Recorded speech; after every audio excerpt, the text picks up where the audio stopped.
जय हिंद, वंदे मातरम। दोस्तों, स्वागत है आपका साधना शिक्षा एजुकेशन प्लेटफॉर्म पर। मेरा नाम पवन कुमार। माय डियर फ्रेंड्स, पिछली क्लास में अपन ने मौलिक कर्तव्य के बारे में पढ़ा था। आशा करता हूं आप लोगों को वो क्लास जरूर पसंद आई होगी। इन्हीं आशा के साथ मैं एक नया टॉपिक लेकर आया हूं, राष्ट्रपति से हर एग्जाम में प्रश्न आते हैं। माय डियर फ्रेंड्स, ये मैंने पूरी सीरीज चला रखी है। अभी इंडियन पॉलिटी के एक एक टॉपिक को वन लाइनर फैक्ट के माध्यम से मैं एक्सप्लेन करता जा रहा हूँ। इसमें आपका समय की भी बचत हो रही है। जो कंटेंट एग्जाम में आता है उसी बेस पे ये मैंने पीडीएफ तैयार कर रखी है।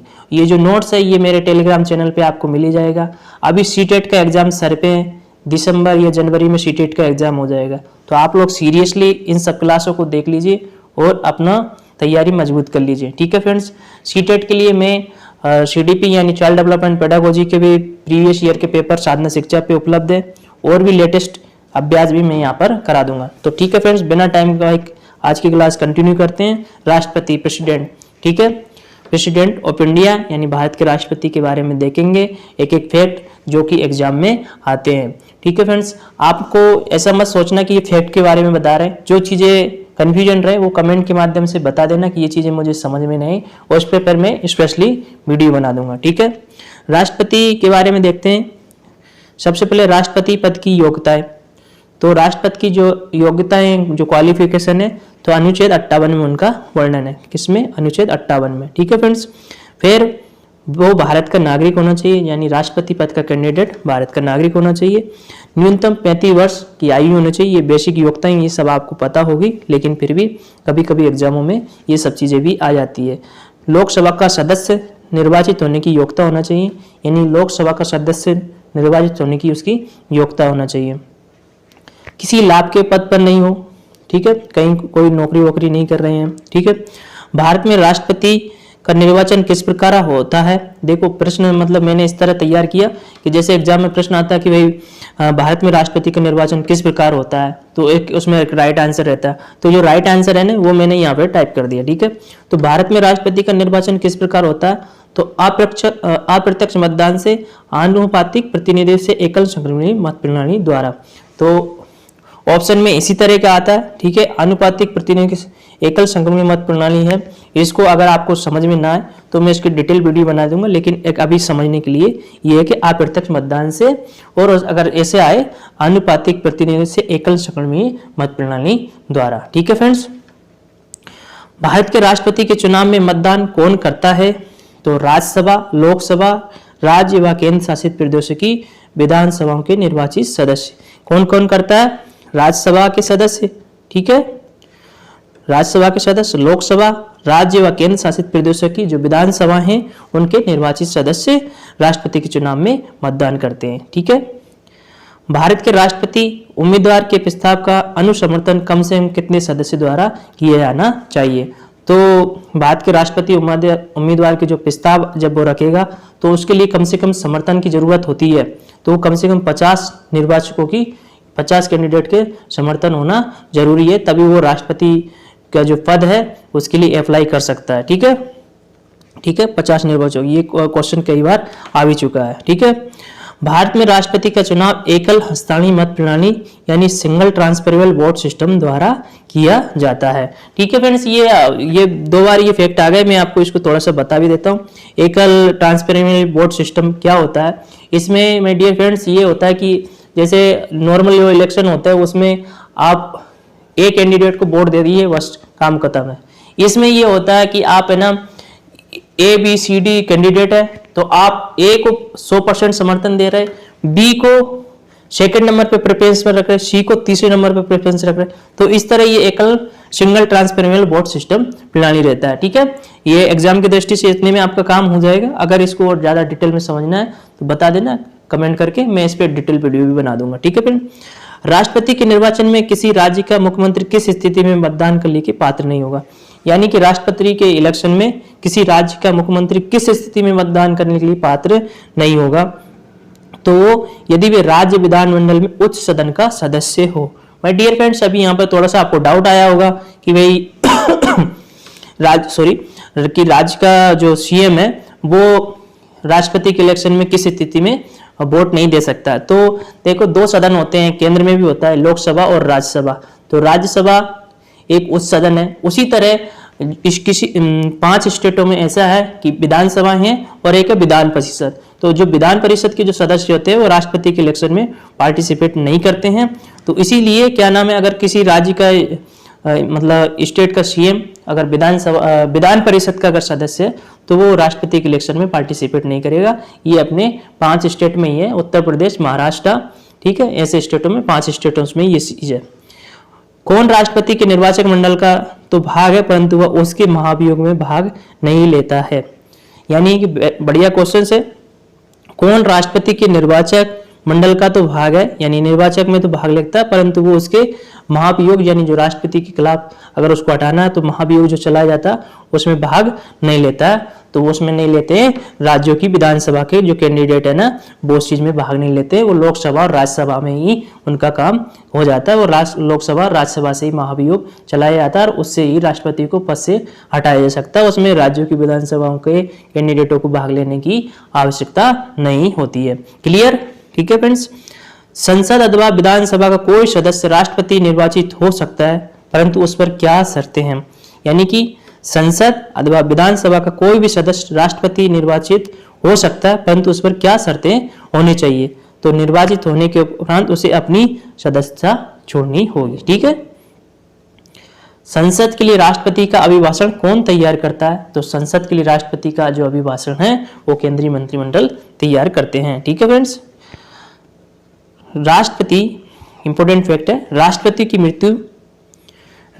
मृत्यु, पद त्याग अथवा हटाए जाने पर पद की रिक्ति, वैकेंसी और पोस्ट को 6 माह की सीमा के भीतर भरना होगा। यानी क्वेश्चन अगर आ जाए कि राष्ट्रपति की मृत्यु या उसके पद से हटाए जाने पर जो उसकी रिक्ति है वो कितने दिनों में भर देनी चाहिए, तो वो 6 महीने की सीमा के भीतर उसको भर देना चाहिए, ठीक है फ्रेंड्स।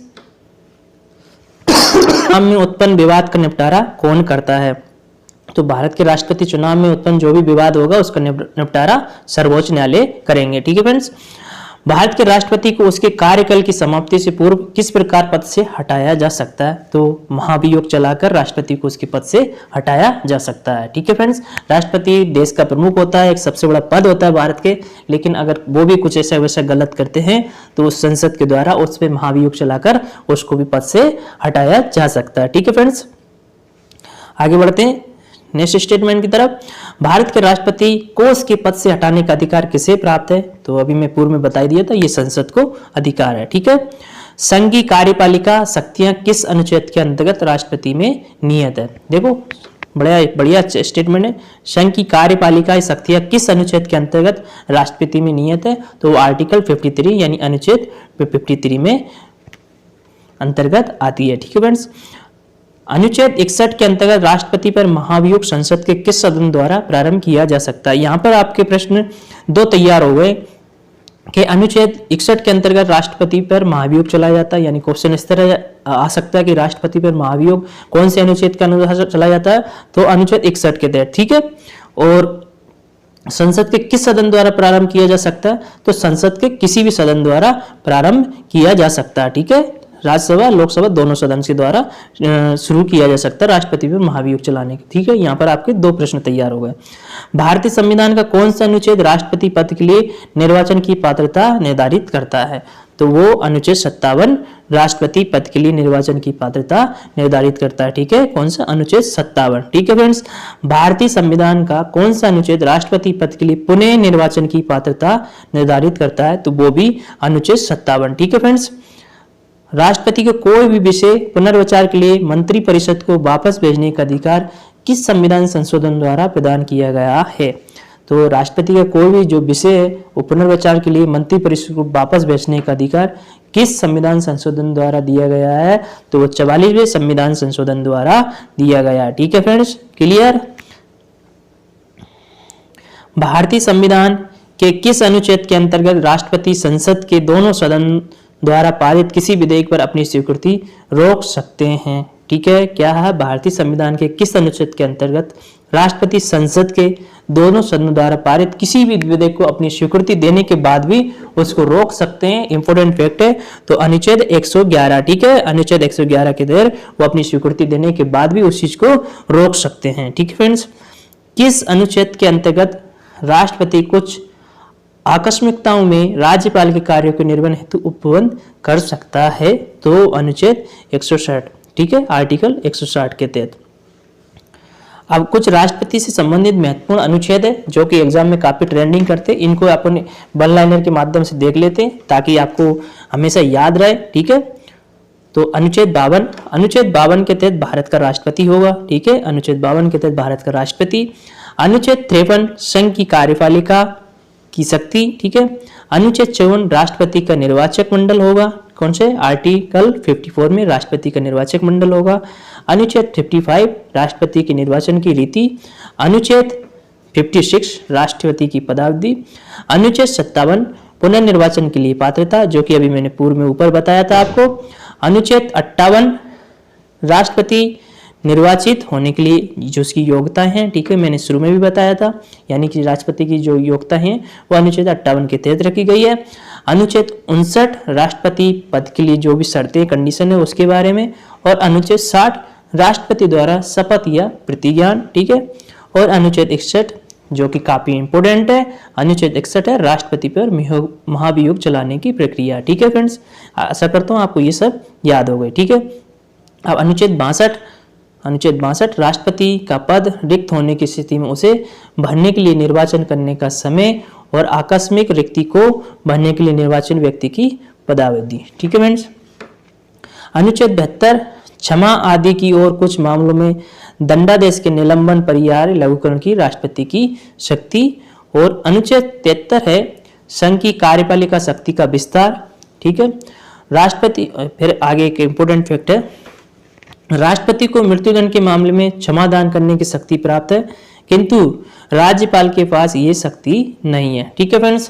तो देखो अपने राष्ट्रपति के से संबंधित महत्वपूर्ण अनुच्छेद देख लिए। इसके बाद में राष्ट्रपति और राज्यपाल में क्या अंतर होता है, बस एक लाइन में ये भी समझ लीजिए। राष्ट्रपति को मृत्युदंड के मामले में क्षमादान करने की शक्ति होती है, ये आप लोगों ने बहुत ज्यादा सुना होगा, किंतु राज्यपाल को ये शक्ति नहीं होती है, ठीक है फ्रेंड्स।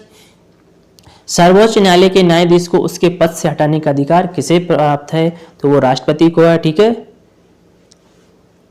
भारतीय संविधान का अनुच्छेद 143 यानी 143 राष्ट्रपति को उच्चतम न्यायालय से परामर्श कंसल्ट करने की शक्ति प्रदान करता है, यानी जो भारतीय संविधान का अनुच्छेद 143 है उसके अनुसार राष्ट्रपति उच्चतम न्यायालय से भी परामर्श कर सकता, कंसल्ट करने की इतनी उनके पास पावर है। राष्ट्रपति लोकसभा को कब भंग कर सकते हैं, केंद्रीय मंत्रिमंडल की अनुशंसा पर राष्ट्रपति लोकसभा को भंग कर सकते हैं, ठीक है। सभा राज्यसभा के संयुक्त अधिवेशन किसके द्वारा आहूत किया जाता है, ठीक है, तो राष्ट्रपति के द्वारा, ठीक है। लोकसभा और राज्यसभा का संयुक्त अधिवेशन किसके द्वारा आहूत किया जा सकता है, तो राष्ट्रपति के द्वारा, ठीक है फ्रेंड्स। भारत के राष्ट्रपति ने किस एकमात्र मामले में जेबी वीटो यानी पॉकेट वीटो की शक्ति का प्रयोग किया गया है। देखो राष्ट्रपति को कुछ वीटो पावर मिले रहते, 3 वीटो पावर होते हैं, ठीक है। तो उस वीटो पावर का उन्होंने किस शक्ति का कब प्रयोग किया गया था, तो भारत डाकघर संशोधन विधेयक 1986 में इस वीटो पावर का इस्तेमाल किया गया था भारत के राष्ट्रपति द्वारा, ठीक है। भारत का राष्ट्रपति संसद के दोनों सदनों की चर्चा में भाग नहीं ले सकता। जो भारत का राष्ट्रपति है संसद के दोनों सदनों की चर्चा में भाग नहीं ले सकता, हालांकि वो संयुक्त अधिवेशन बुला सकता है, लेकिन चर्चा में दोनों सदनों की चर्चा में भाग नहीं ले सकता। किसी भौगोलिक क्षेत्र को अनुसूचित क्षेत्र घोषित करने का संवैधानिक अधिकार किसे प्राप्त है, यानी देखो मान लो कोई भौगोलिक क्षेत्र है और उसको अनुसूचित क्षेत्र घोषित करने के लिए संवैधानिक अधिकार किसे प्राप्त है, तो वो राष्ट्रपति को प्राप्त है, ठीक है फ्रेंड्स।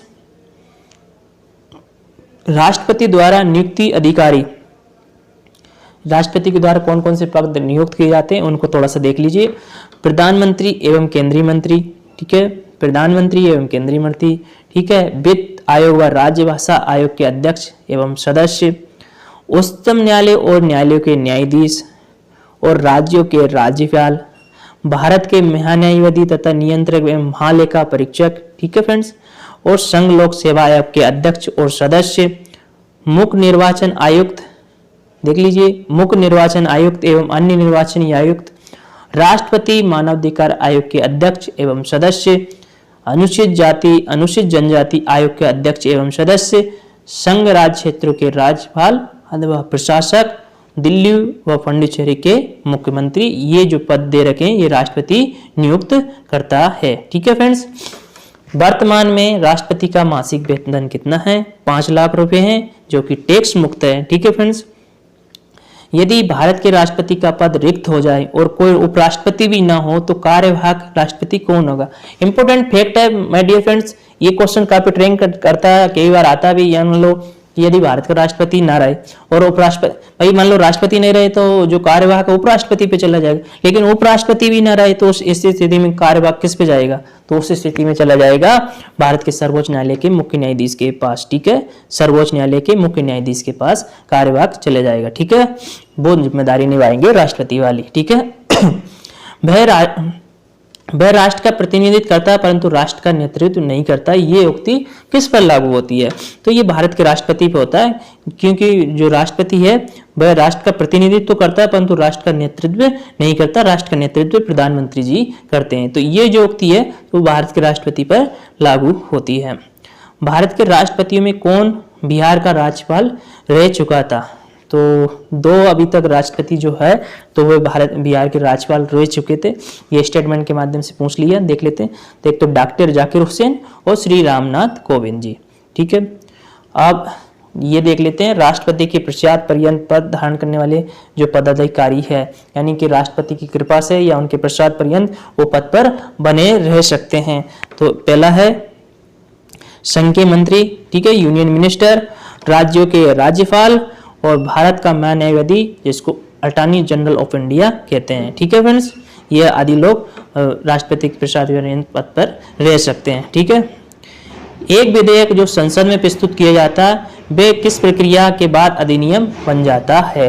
तो राष्ट्रपति के हस्ताक्षर के बाद वो एक अधिनियम बन जाता है। ठीक है, कोई भी विधेयक संसद के दोनों सदनों द्वारा पारित कर दिया जाए तो राष्ट्रपति को उस विध एक बार अपनी अनुमति रोकने का अधिकार प्राप्त है। यानी कोई भी विधेयक संसद के दोनों सदनों द्वारा पारित कर दिया जाए तो भी राष्ट्रपति को उसको अपनी अनुमति रोकने का अधिकार प्राप्त है। ठीक है फ्रेंड्स, निर्विरोध रूप से चुने गए भारत के प्रथम राष्ट्रपति कौन थे? तो ये नीलम संजीव रेड्डी थे। ये इंपॉर्टेंट स्टेटमेंट है, कई बार एग्जाम में आता है कि निर्विरोध रूप से चुने गए भारत के प्रथम राष्ट्रपति कौन थे? तो नीलम संजीव रेड्डी। ठीक है, नीलम संजीव रेड्डी।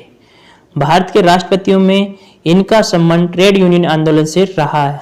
तो भारत के राष्ट्रपतियों में इनका संबंध ट्रेड यूनियन आंदोलन से रहा है। तो बराईगिरी वेंकटगिरी। ठीक है, बराईगिरी वेंकटगिरी। ठीक है, इनका शॉर्ट फॉर्म ज्यादा देखा होगा आपने, बीबी गिरी। ठीक है, ये बहुत बार एग्जाम में आता है। ठीक है, भारतीय संविधान भारत के राष्ट्रपतियों को राज्यों के मुख्यमंत्री के अधिकार नहीं है। यानी भारतीय संविधान भारत के राष्ट्रपतियों को राज्यों के मुख्यमंत्री के अधिकार नहीं देता है। जो भारत का राष्ट्रपति है वो राज्यों के मुख्यमंत्री को अधिकार नहीं देता। ठीक है फ्रेंड्स, राष्ट्रपति का कार्यकाल कितना होता है? तो राष्ट्रपति का कार्यकाल पद ग्रहण करने के दिन से 5 वर्ष तक का रहता है। भारत के किस राष्ट्रपति को मिसाइल मैन की संज्ञा दी जाती है? तो ये काफी आसान मान लो या काफी फेमस है स्टेटमेंट। तो भारत के राष्ट्रपति को मिसाइल मैन किसको कहा जाता है? तो डॉक्टर APJ अब्दुल कलाम है। बहुत ही अच्छे राष्ट्रपति थे, बहुत ही अच्छे वैज्ञानिक थे। ठीक है, भारत के मुख्य न्यायाधीश समय में कितने राष्ट्रपति के रूप में कार्य किया था? जो अभी अपन ने पिछले स्टेटमेंट पढ़ा था थोड़ी देर पहले कि भाई राष्ट्रपति ना रहे तो उस केस में उपराष्ट्रपति बनता है, लेकिन उपराष्ट्रपति भी ना रहे तो उस केस में भारत के सर्वोच्च न्यायालय कार्यवाहक राष्ट्रपति का कार्य देखते हैं। तो ऐसा कब हुआ था? तो ऐसा जज टीम हेम हिदायतुल्लाह ने कार्यवाहक राष्ट्रपति के रूप में कार्य किया था और उस समय वो सर्वोच्च न्यायालय के न्यायाधीश थे। ठीक है, क्लियर। धन विधेयक मनी बिल को पुनर्विचार हेतु लौट आने का संवैधानिक विशेषाधिकार राष्ट्रपति के पास नहीं होता। जो धन विधेयक होता है उसको पुनर्विचार हेतु लौटाने का जो अधिकार है वो संवैधानिक अधिकार राष्ट्रपति के पास नहीं होता है। ठीक है, श्री रामनाथ कोविंद को भारतीय गणतंत्र के राष्ट्रपति के रूप में कौन सा क्रम है? यानी रामनाथ कोविंद का जो भारतीय गणतंत्र के राष्ट्रपति के रूप में कौन सा क्रम है?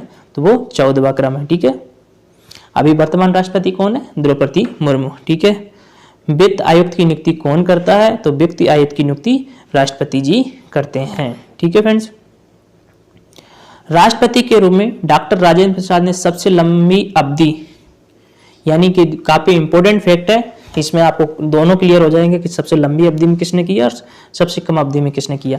तो राष्ट्रपति के रूप में डॉक्टर राजेंद्र प्रसाद ने सबसे लंबी अवधि 1950 से लेकर 1962 तक सबसे लंबी अवधि में कार्य किया, जो कि देश के सबसे प्रथम राष्ट्रपति भी रहे डॉक्टर राजेंद्र प्रसाद जी।